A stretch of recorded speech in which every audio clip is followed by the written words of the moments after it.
قالوا له اقرأ واصعد في درجة الجنة وغرفها فهو في صعود ما دام يقرأ هذا كان أو ترتيلا. ẹ̀kọ́ tajwid ní èdè Yorùbá.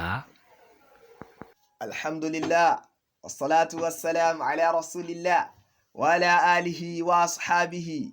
wa man tabi'ahum bi ihsani ila yawmiddin amma ba'du fassalamu alaikum wa rahmatullahi wa barakatuh.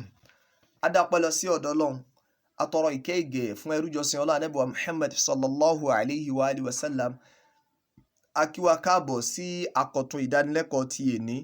tí a ti ń yọ́kà látinú tírà tá pè ní Hidayatul Mustafid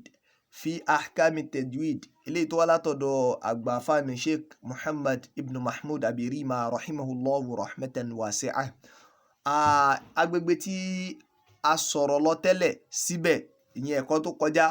òun náà ni ọ̀rọ̀ nípa ìdánudúró àti ìṣẹ́mi ráńpẹ́. Lónìí ibi tí a mọ̀ pẹ̀kẹ́lù òun náà ni ọ̀rọ̀ nípa faslu fi bayanil umuril muharramah. Àwọn ọ̀rọ̀ tí ń sọ̀rọ̀ ní agbègbè tí ń sọ̀rọ̀ nípa àwọn àlámọ̀rí tó jẹ́ èèwọ̀ allati ibtada'aha al-qurra'u fi qira'atil Qur'an, tó jẹ́ pé àwọn àfáà oníkùránì,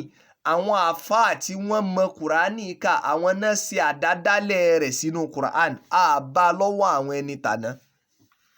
Àjẹ́ ẹni tó bá mojú ògùn, Yorùbá ní nímọ̀ pa bìnírè, ẹni tó bá mọ kinní kan ní mọ̀ gbéná wò. Àwọn àfáà ní mọ̀ dá àdádálẹ̀ lẹ́nu ẹ̀sìn. Aláìmọ̀kan ò láì ní tó bá ti ní ọmọ ṣe ní ọmọ ṣe. Ló fi jẹ́ pé a gbọ́dọ̀ páyà Ọlọ́run ọba àlékè ọlá. A gbọ́dọ̀ máa ka Qur'an pẹ̀lú ìfẹ́ ẹnu, la fi gbọ́dọ̀ máa kọ́ Qur'an. Ṣé ẹ sì rí ẹ̀yin olùgbọ́ mi, gbogbo ẹni tí ó bá kọ́ nípa Qur'an kíkà, ó súnmọ́ kókó sí kan náà àìmọ̀kan yẹn. Torí pé ìmọ̀ iná lèyìn ó fi máa kọjá nínú òkùnkùn. Ìmọ̀ dàbí ìmọ̀lẹ̀ ní téèyàn ó máa tàn kọjá, ó dàbí torchlight téèyàn ó nà kọjá nínú òkùnkùn. Ẹni tí ò bá ti mú ìmọ̀lẹ̀ dání, tàbí ìmọ̀lẹ̀ kí ìmọ̀lẹ̀ ní fi ń rìnà, ó súnmọ́ kó máa já sí kòtò, kódà kó ń gan mọ̀ pé inú kòtò lòún wà. La fi gbọ́dọ̀ mójútó nǹkan tá a fẹ́ sọ yìí. Agbègbè yìí sì ṣe pàtàkì lọ́pọ̀lọpọ̀. Gbogbo ata ṣe ń gbọ́, ẹ jẹ́ ká fi páyà Ọlọ́run ọba àlékè ọlá, ká fi gbọ́, ká fi máa bá wa lọ. Àfààní ma huwa alladhi ibtada'ahu qurra'u zamanina. Okay, kí làwọn àdádálẹ̀ táwọn àfọ oníkùránì àsìkò wa tí wọ́n dálẹ̀ sínú Qur'an kíkà? Alladhi ibtada'ahu qurra'u zamanina. Wọ́n ní èsì náà ni pé àwọn àdádálẹ̀ tí àwọn àfọ oníkùránì àsìkò ìtàn dálẹ̀ sínú ìmọ̀ ka Qur'an ní àsìkò wa yìí, ó mọ̀ pọ̀pọ̀. La tahillu wa la tajuz, kò lẹ́tọ̀ọ́ bí tí wù kọ́ mọ kéèyàn máa ka Qur'an bẹ́ẹ̀, kò ṣe kíni, kò sì sígbà láàyè rẹ̀. Kí kàn ṣe pé ara àfáà kan pé mo like àfáà yẹn, yóò kàn lọ rí YouTube, yóò lọ rí Play Store, yóò sì lọ download recitation kan láà. Ẹ béèrè sáfà yìí sáà lè gbọ́ kìrọ́ ààrẹ, kó má jẹ́ wípé àwa náà mọ̀ wà nú ẹlẹ́sẹ̀ tá a sì mọ̀ rò pa fẹ́ gbalada. Abẹ́ Ọlọ́run kó má da iṣẹ́ mi àtẹ̀yìn lu ẹnì kọ̀ọ̀kan wa láyà, torí pé yóò mọ bí àlékún bá Qur'an, tàbí kó mọ yọ nǹkan kúrò nínú tọ́lọ́run ọba àlékè ọlá ti pé, torí Qur'an Ọlọ́run ti pé ara àjọsìn ni, so kò sáyè fàdàdà lẹ́ńbẹ̀. Wọ́n ní wa dhalika biwasitatil angom li ajli sarfi nas ila sama'ihim wa isghai ila naqamatihim famin dhalika al-qira'a bil alhan. Wọ́n ní alákọ̀ọ́kọ́ táwọn kọ sọ mẹ́rin náà ni kéèyàn máa ka Qur'an bí ìgbà téèyàn bá ń kọrin. A'udhu billahi minash shaytanir rajim. Ìta mọ̀ sí tápọ̀lọpọ̀ ń pè níbi tẹ̀ngíìmù lónìí. Tó tí ó dàbí ìgbà téèyàn bá ń kọrin India. Ẹ rí i pé eléyìí ó kọ́mọ̀. Làfá ń pè wá sákèsí sí òun, ṣùgbọ́n lónìí in fact musabaka rẹ̀ wà. Tẹ̀ngíìmù, àwọn ẹran mú oríṣiríṣi tí ò sí nínú Qur'an. Tá a gbọ́ pa Ànábì àtàwọn sàábé, Ànábì wá gbà Abubakar ìjọ Umaru jókòó sẹ́gbẹ́ kan, Usman náà wá ní ọyá ẹja máa wò ó. Gbogbo eléyìí ẹ jẹ́ ká jìnnà sí. Ẹ jẹ́ ká jìnnà sí. Ilé kọ́mọ̀ látọ̀dọ̀ àwọn Súfí, tó sì jẹ́ pé àwọn àfáà súnnà míì náà ti tẹ́wọ́ gbà látàrí àìpé àkíyèsí. So àfáà yìí wọ́n ń pè wá sí àkíyèsí. Bákan náà òun náà ni qira'atu bil alhan. Ká máa ka Qur'an pẹ̀lú àwọn àṣìṣe. Bákan náà ká sì máa ka Qur'an ní àwa lọ studio, àwa fún Qur'an ní beat. Àwọn èèyàn ti ń ṣe lénìí, wọ́n á fún Qur'an yẹn ní beat díẹ̀díẹ̀. ọdún téèyàn bá gbé sínú laboratory bí nǹkan ṣe máa jáde ẹ lè má get beat yẹn dáadáa, tàbí tẹ́ bá lo nǹkan tó bá loud ní beat yẹn tó wá, so wọ́n máa fún Quran ní beat díẹ̀díẹ̀ tó pé tí ẹ bá gbọ́ Quran yẹn kó sá lè máa move èèyàn, kó lè máa move èèyàn. Eléyìí àṣìṣe ni o, Ọlọ́run ò sọ Quran kalẹ̀ nítorí eléyìí náà làfáà yìí ń sọ. fàyínà dhalika mamnu' torí pé wọ́n ti kọ̀ fún wa lima fihi min ikhraji tilawa min awda'iha, torí pé eléyìí yóò gbé wa kúrò ní ìdí tó fi torí ẹ̀ sọ alukuran kalẹ̀ àti kúrò ní orí rẹ̀. wa tashbihi kalami rabbil izza bil aghani, a ti sọ ọ̀rọ̀ Ọlọ́run ọba àlékọ́lá dóní kíkọ, a ti sọ ọ̀rọ̀ Ọlọ́run dóní kíkọ báyẹn. wọ́n ní allati yuqsadu biha tarab, tó ti pé a ti wá sọ Quran di music. eléyìí àṣìṣe ni ẹja jìnnà sí. walam yazal salafan yanhauna ani tatrib, àwọn aṣáájú wa tàná wọn ò yẹ wọn ò gbólẹ̀ tí ń bọ̀ wá wípé ká má jẹ́ tí ó máa gbọ́ orin kíkọ, orin gbígbọ́ ni kì í ṣe fún mùsùlùmí. àfààní wàhúwá ayyatarannama bil qira'ah, òun náà sì ni pé sí Quran wọn ò ní àkàbẹ̀ àkàmọ́ àkàbẹ̀ kálá ń dùn sí. gbogbo àwọn ohun lé mi náà tá a bá fi tajwid ka àwọn ohun yìí lè padà máa jẹ́sẹ̀ fún wa o. a'udhu billahi ṣé mo ṣe mí náà kí ni túmọ̀ eléyìn? mo ṣe òun yẹn tó ṣe kọ̀lọ̀kọ̀lọ̀, eléyìí ò sí nínú Quran. ẹni tí bá ń ka bẹ́ẹ̀ kó sọ́ra rẹ̀. a'udhu billahi minash shaytanir rajim. kẹ́dàkùn kí ni túmọ̀ yìí? gbogbo eléyìí kì í ṣe tó dáa. káka Quran bí tajwid, káka pẹ̀lú tajwid gẹ́gẹ́ bọ́lá wọn bá ṣe sọ kalẹ̀ òun náà ló ṣe déédéé. gbogbo àwọn ilé wọn tún ní o gbé òun yẹn ṣe.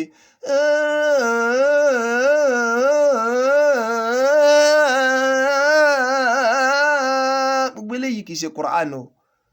ẹja jìnnà sí. la shamsu yanbaghi laha an tudrika al-qamara wala al-laylu sabiqun nahar.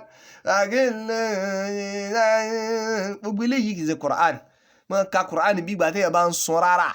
eléyìí kì í ṣe Quran o. máa ka Quran bí ìgbà téèyàn bá ń kọrin ìbílẹ̀, eléyìí kì í ṣe Quran. tí ìgbà téèyàn bá ń kọrin India pé àmúlẹ̀ kìrìsìtáìtà yẹn wọn ẹ̀ dùn. Quran ṣe ọ̀rọ̀ òun dùn o,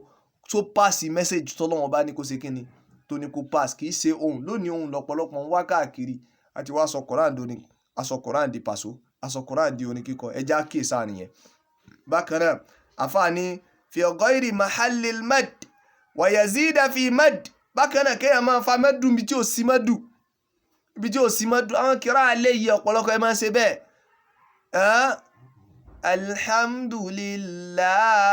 alhamdulillahi rabbil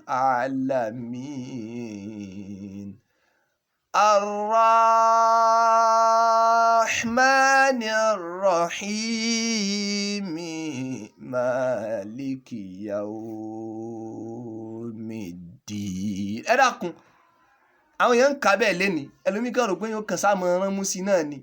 so ẹja kíyè sára o, kò ní dá káka Quran ká tún wá jẹ́ lẹ́ṣẹ̀. àkàgbáládá ni kọ́lọ́n kó sí tiwa. bákan náà ma la tujizuhu al-arabiyya, àwọn mọ́tò pé àwọn lárúbá gan wọn mọ̀rí ká tó wá sọ pé ẹ̀sìn ó tiẹ̀ wá mọ̀rí. wa minha, nínú rẹ̀ ó náà ni shay'un yusamma, ilé ìtàn pè ní bit-tarqis, wọ́n pè kan yẹn ní at-tarqis. wa ma'nahu, ìtumọ̀ rẹ̀ ó náà ní kíni anna shakhsan, pé arákùnrin kan yuraqqis sawtahu bil-qira'ah fayazidu fi hurufil maddi harakat, yóò máa ka Quran yẹn bí gbà téèyàn bá ń sọ rárá, yóò máa fa mọ́dù yẹn nífàkúfà. eléyìí aburú ni tó sì yẹ ká jìnnà sí. bákan náà wọ́n ní bihaythu yasiru kalmutakassir, yóò adẹ́gbà téèyàn kankan òun yóò máa kan alladhi yaf'alu ar-raqs, tó yẹ pé àwọn tán bá ń ṣe ìmọ̀ sun rárá yẹn tán máa mú wá. yóò kàn pariwo wálẹ̀ kan náà ni yóò kàn change ẹ̀ ní. gbogbo eléyìí aburú ni o, àìka Quran báyẹn o. ẹni tí bá ń ka bẹ́ẹ̀ kó sọ́ra rẹ̀, kó má jẹ́ pé èèyàn wà máa ṣe kíni, yóò máa gbẹ̀sẹ̀. wa qala ba'duhum, àwọn apá kan ní wọ́n ti sọ pé huwa an yaruma sakt ala sakini thumma yanfira anhu ma al-harakati fi adwi wa harwala. òun náà ni pé kákan máa dá sí sáktù làṣẹ jẹ́ mẹ́sàn-án wa. أجعلتم سقاية الحاج وعمارة المسجد masjidil haram àwọn yẹn máa ka Quran báyìí kí ni túmọ̀ masjid kò sí sáàtù kankan bẹ́ẹ̀ wa imaratal masjidil haram ó ti kafak ó ti tó ọ eléyìí òun náà nìkan tí wọ́n ń pè wá sí àkíyèsí sí ẹja kèsì àfáàní wa minha nínú náà ní shay'un yusamma bitahzin kí ẹ máa ka Kùránì ẹlẹ́kún pé wọ́n ti ní a máa sunkún tá a bá ń ka Kùránì. a'udhu billahi minash shaitanir rajim kò dẹ̀ sunkún kì í ṣe pé ń sunkún gangan bí àdéhùn kan sáà ń ṣe yẹ̀yẹ́ náà lápè eléyìí kọ́mọ̀ lọ́dọ̀ àwọn aláìmọ̀ kan ọmọ ẹwà tẹ́bílíìgì náà máa ń ṣe ń bí wọ́n sáà ti ní a máa sunkún gbogbo ìgbà ó kó wà lọ́dọ̀ àwọn sùfíyà náà àwọn náà ìmìnà sùfíyà sọwọ́ náà tó bá jẹ́ alẹ́ sunna wal jamaa tó ti gbé eléyìí tó ti máa ń ṣe bẹ́ẹ̀ àbí tó fẹ́ máa ń ṣe bẹ́ẹ̀ máa ṣe bẹ́ẹ̀ tẹ́kún bá gbọ́n ọ sunkún ṣùgbọ́n kó wá jẹ́ pé gbogbo ìgbà tó bá ti fẹ́ ka wọ́n káyà àdẹ̀ra ẹkún ni àyà kìíní ẹkún ni gbogbo ìgbà náà lẹ́kún tiẹ̀ àṣejù ti wọrú ẹkún bẹ́ẹ̀ so ẹja kíyèsí ara. wa huwa an yatruka al-qari adatahu fi tilawa òun náà ni kéèyàn gbé bọ́lọ̀ ọba ṣe dáhùn kálukú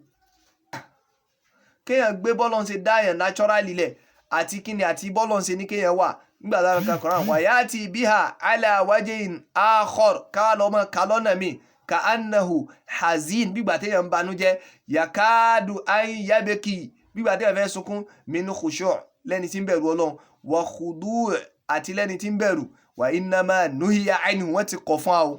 wọ́n ní lima fihi mina riya eléyìí ṣáàrí mi ń bẹ́ẹ̀ o ṣáàrí mi ń bẹ́ẹ̀ wà minha nínú kátà tó kọ̀ fún wa shay'un yusamma bit-tar'id níta ń pè ní tar'id wà ma'nahu ìtumọ̀ rẹ̀ náà ni pé anna shakhsan arákùnrin kan yura'idu sawtahu yóò máa mú ohun rẹ̀ yóò máa ṣe gbẹdẹgbẹdẹ yóò máa ṣe bilqira'a nígbà tí wọ́n ń ka Quran ka annahu yar'udu min shiddatil bard aw alam asabahu bóyá bí ìgbà pé òtútù bá múyàn ni àbí tí èèyàn bá ń ṣe pé bí a'udhu billahi minash shaitanir rajim bismillahir rahmanir rahim bismillahir rahmanir rahim a'udhu billahi minash shaitanir rajim qul huwallahu ahad Allahu samad lam yalid wa lam yulad wa lam yóò máa ka Kùránì bí olótútù bí ẹni tẹ́yìn rẹ̀ bá ń gbọ̀n pọ̀ eléyìí ìkàkùkà ni ẹja jìnnà sí gbogbo ẹni tí bá ń ṣe bẹ́ẹ̀ ẹja jìnnà sí. bákan náà wà minha nínú tí wọ́n kọ̀ fún wa shay'un nǹkan náà ni shay'un akhar nǹkan mi yusamma bit-tahrif nǹkan pé bẹ́ẹ̀ náà ni at-tahrif wọ́n ní ahdathahu ha'ula'i alladhina yajtami'una wa yaqra'una bi-sawtin wahidin fayaqta'una al-qira'ah wa ya'ti ba'duhum ببعض الكلمة والآخر ببعضها الآخر ويحافظون على مراعاة أصوات ولا ينظرون إلى ما يترتب على ذلك من الإخلال بالثواب فضلا عن الإخلال بتعظيم كلام الجبار فكل ذلك حرام يمتنع قوله ويجب رده وإنكار على مرتكبه wọ́n ní ọ̀nà ní kankan táwọn èèyàn máa ń ṣe pàápàá jùlọ àwọn tó máa ń ka Quran lákàpọ̀ yẹn àwọn tó máa ń ka Quran ní àkàpọ̀ wọ́n máa ń ṣe nǹkan yìí dáadáa àwọn tó máa ń ka Quran lákàpọ̀ yẹn ó wà nínú ṣe sí wọn wọ́n ò máa ka Quran àwọn apá kan máa gbé gẹ́gẹ́ bíi pé àwa mẹ́ta la fẹ́ ka Quran ẹnìkan àmọ́ gbé gbà táwọn ṣọ́ọ̀ṣì bá ń kọrin yẹn pé alhamdulillahi rabbil gbogbo kan alamin arrahmani àwọn yòókù ní arrahim maliki yawmiddin eléyìí common ní àwọn schools tá a ti lá memorize Quran lénìí torí pé ọ̀pọ̀lọpọ̀ àwọn tí wọ́n handle kínní mujarradu pé wọ́n kàn ha Quran ẹlòmíì ha mashallah ó mọ̀ ṣùgbọ́n kì í ṣe pé ó ti kẹ́kọ̀ọ́ tó fi lè kọ́ ọ̀yàn ta ló satisfy rẹ̀ school mélòó gan lọ́tì ẹ̀ láwọn tán yanjú gan tí ó kọ́ àwọn èèyàn kẹ́dà pọ̀ kódà bó ṣe pé kó lè gbé dání àwọn náà kásá lè ṣe Quran kí sọ̀rọ̀ yẹn tẹ́ ẹ bá ní tahfiz school kẹ́ ẹ bá dá school ẹ̀ kó jẹ́ tahfiz school kí sọ̀rọ̀ yẹn tẹ́ ẹ bá ní àwọn tó qualify tán lè mójútó kínní tẹ́kílífà fa nǹkan tágbára yín ò ká fa léra yín lọ́rùn nu tágbára yín bá ká tẹ́ ẹ bá ti láwọn irinṣẹ́ tẹ́ lo ẹ fílẹ̀ fáwọn tó bá tẹ́ máa ha Quran kan máa kọ́ àwọn èèyàn bẹ̀ so gbogbo skul lónìí wọ́n fẹ́ ní tahfiz torí pé wọ́n mọ̀ pé yóò jẹ́ kọ́ ọmọ pọ̀ àwọn eléyìí sì ní kún kálukú náà chẹ́ẹ̀kì àníyàn so ká máa ka Quran papọ̀ báyìí àbáwọn àwọn ìlú kan bí àwọn Sudan ní àwọn countries kan bí àwọn orílẹ̀-èdè kan tán bá ń ka Quran yẹn àwọn àgbàlagbà kóra wọn jọ wọn á máa kà ilé náà wà lọ́dọ̀ wa ń bí ó wà láwọn ilẹ̀ Haúsá náà àwọn kọ̀ọ̀kan náà lọ́dọ̀ àwọn Yorùbá lọ́dọ̀ àwọn Sùfíyà ẹ lè rírú ilé náà so wọ́n wá pọ̀ wọ́n wá ní ọ̀yá ẹja kainá àti ilẹ̀ kakọ̀ alhamdulillahi rabbil alamin gbogbo kẹ̀kọ́ ló fẹ́ parí arrahmanir rahim maliki yawmiddin iyyaka na'budu wa iyyaka nasta'in àti bẹ́ẹ̀ bẹ́ẹ̀ lọ kódà mo tún kàdá jẹ́ lómi lọ́nu wọn so ẹ bá sì correct wọn ọ̀pọ̀lọpọ̀ igbó so wọ́n tó bá ń kábẹ̀ tó láǹfààní láti máa gbọ́ mi báyìí opportunity ni fún ọ ó sì ń jẹ́ kó yé ọ pé kò rọ́nà àbáyọ o gbọ́dọ̀ lọ kọ́ tajwid ṣe fáwọn àfíìsì nìkan o jẹ́ hafiz o jẹ́ àfíìsì o gbọ́dọ̀ lọ kọ́ tajwid lọ Quran àwa bẹ Ọlọ́run ọba àlekí ọlá kó má já wa lẹ́yìn Quran ẹ̀san tí ń bẹ ń bẹ Quran kọ́lọ́n kó fi wá ṣe kòǹgẹ́ oríire nípa rẹ̀ ẹ̀yin olùgbọ́ mi tẹ́ ń gbọ́ mi pàápàá jùlọ àwa tá à ń kọ́ àwọn ọmọ ní Quran láwọn schools tá a ti ń kọ́ àwọn ọmọ àwọn tá à ń fa ọmọ sáwọn tàfi school ẹ jẹ́ àkíyèsára ká sì yẹ àníyàn wa wò sáfẹ́ fi Quran boost ọpọlọ ọmọ wa ni wọ́n ti ń tọ́ wọn bá ti Quran yóò lọ́pọlọ èmi sì mọ̀ pé orí ọmọ tèmi kú díẹ̀ so mo fẹ́ kó lọ Quran kó lè bá a lọ́pọlọ ṣé torí ẹ̀ ni láà ẹ má jẹ́ ó jẹ́ torí ẹ̀ ẹ jẹ́ ó jẹ́ torí àníyàn tó dáa láfi fa ọmọ wa síbẹ̀ wọ́n wá school star ń ṣe tafid ìwọ proprietor tó ń gbọ́ mi àbúrò tó ní proprietor tó lè mú wá sí ìdí tí gbọ́ wọn ẹ jẹ́ á sọ fún wọn kí sọ̀nà yẹn kẹ́ dá tafid school lẹ̀ torí tọ́lọ́ tẹ́ ẹ̀ bá ti ní irinṣẹ́ tó qualify tẹ́ ẹ̀ lè afford àfáà tó lè handle àwọn ọmọ ẹ̀ tó qualify tó sì ready láti ṣe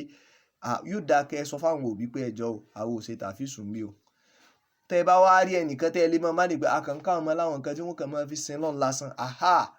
but kíní kan tafid school àwọn ìtànjẹ yìí pọ̀ ń ta a sì ń táwọn ọmọ ẹ bá padà dé ìmọ̀ sẹ́mi mọ́ pọ̀ níbi ìmọ̀ ka Quran wọn gbogbo orú ilé náà wọ́n sì ti bá wa wí sí wọ́n fẹ́ káyà tó gùn ajá tún ṣe kọ́ yàtá torí pé wọ́n ṣe kọ́ wọn nìkan máa kà pọ̀ ni so wọ́n fẹ́ mọ́ bírèkì ohun fúnra wọn náà láfa ṣàlàyé yẹn wọ́n fẹ́ mọ́ bírèkì ohun fúnra wọn kí ohun yẹn lè mọ́ bá lọ ẹni tó rẹ̀ gùn àtẹni tó rẹ̀ ògùn gbogbo wọn fẹ́ mọ́ kí ohun yẹn lè ṣe déédé so lọ́pọ̀ ìgbà àwọn ọmọ máa ń gbé àwọn àṣẹ kan níbi tó jẹ́ pé ọmọ níbi ó sì mọ́ bá lọ́nu ọlọ́mọ kan báyìí tó jẹ́ pé ó ti dàgbà ó ti wá yunifásitì mo ṣe ń bá yín sọ̀rọ̀ yìí nínú àwọn tó yẹ sì kọ́ ti pẹ́ ni tó yẹ pé ó gbàbẹ̀ yẹn kọjá so títí dì sì ń bá a yí ìmọ̀ sẹ́mi níbi tí ò yẹ kó ti sẹ́mi ọdún ẹni yẹn ti try láti tún change ẹ̀ wá wúrú wọn tó pọ̀ mélòó ni wọn tí ò lọ́pọ̀tún láti tún lọ kọ́ sí tán sì rò pé àwọn ti mọ àwọn nǹkan yẹn so ẹ jẹ́ á kíyèsí àwọn ibẹ̀ yẹn ẹ jẹ́ á wábi tó bá qualify àfáà tó bá yanjú ẹ jẹ́ á gbìyànjú kódà kó jìnnà ká ṣe sacrifice bá ṣe máa ń wá lọ bí tó jìnnà yẹn láti lọ kọ́ èdè tí Ọlọ́run ọba ìlékè ọlá láti yanjú à ń bi Allahu nínú àánú rẹ̀ níjọ́ tán bá ń pín ẹ̀san Kùránì Ọlọ́run má fèmí àtẹ̀yìn sàwátì ìjọ náà níjọ́ tán bá ń pín ẹ̀san Kùránì èmi ẹ̀yin àtàwọn ọmọ yín Ọlọ́run kó kà wá mọ́ aqulu qawli hadha astaghfirullah wassalamu alaikum wa rahmatullahi wa barakatuh.